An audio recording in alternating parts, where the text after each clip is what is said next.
ഉത്തർപ്രദേശിൽ മതപരിവർത്തന നിരോധന നിയമത്തിന്റെ പേരിൽ ജയിലിലടയ്ക്കപ്പെട്ട 112 ക്രൈസ്തവ വിശ്വാസികളുടെ കുടുംബങ്ങൾക്ക് ഇത്തവണത്തെ ക്രിസ്തുമസ് ആഘോഷങ്ങളില്ലാത്ത ദിനങ്ങളാണ്.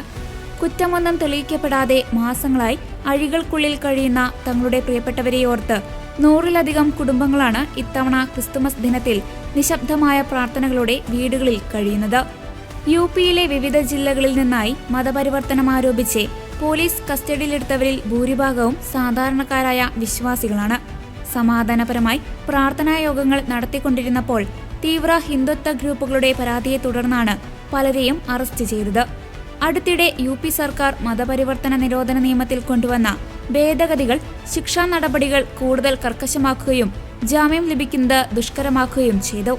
നിർബന്ധിത മതപരിവർത്തനം, പ്രലോഭനം തുടങ്ങിയ കുറ്റങ്ങളാണ് ഇവർക്കെതിരെ പോലീസ് ചുമത്തിയിരിക്കുന്നത്. എന്നാൽ ഇത് രാഷ്ട്രീയ പ്രേരിതമാണെന്നും അടിസ്ഥാനരഹിതമാണെന്നും മനുഷ്യാവകാശ പ്രവർത്തകർ ചൂണ്ടിക്കാട്ടുന്നു.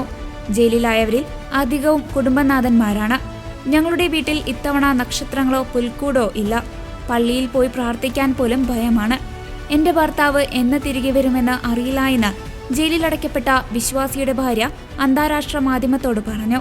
ഈ വർഷം ഉത്തർപ്രദേശിലും ഛത്തീസ്ഗഡിലുമാണ് ക്രൈസ്തവർക്കെതിരെ ഏറ്റവും കൂടുതൽ അക്രമങ്ങൾ റിപ്പോർട്ട് ചെയ്യപ്പെട്ടിട്ടുള്ളത്. യുണൈറ്റഡ് ക്രിസ്ത്യൻ ഫോറം നൽകുന്ന കണക്കുകൾ പ്രകാരം വ്യാജ മതപരിവർത്തന പരാതികളുടെ പേരിൽ 100 കണക്കിന് പേരാണ് വിചാരണയില്ലാതെ തടങ്കലിൽ കഴിയുന്നത്.